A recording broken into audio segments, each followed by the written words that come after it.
à la suite de David, ou du moins plutôt à la poursuite de David.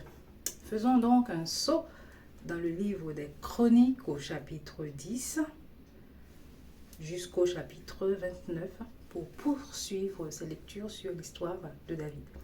Le chapitre 10 fait donc commencer l'histoire de David avec la mort de Saül.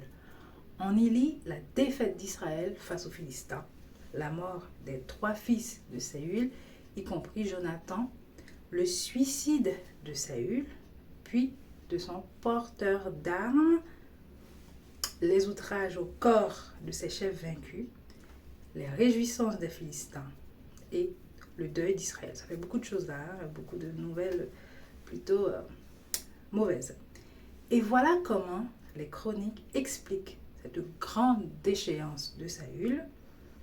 Je cite, Saül mourut parce qu'il se rendit coupable d'infidélité envers l'Éternel, dont il n'observa point la parole, et parce qu'il interrogea et consulta ceux qui évoquent les morts. Vous vous rappelez, quand il est allé voir cette femme pour lui demander de l'aider à parler au prophète Samuel qui était mort depuis très longtemps. Donc, on est d'accord que ça ne plaît pas à Dieu. Et ici, dans le livre des Chroniques, on renforce cette idée que justement ça déplut à l'Éternel.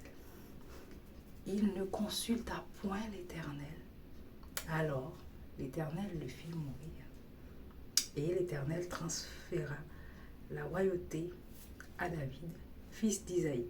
1 Chronique chapitre 10, versets 13 à 14. Un seul mot, Seigneur, garde-moi près de toi.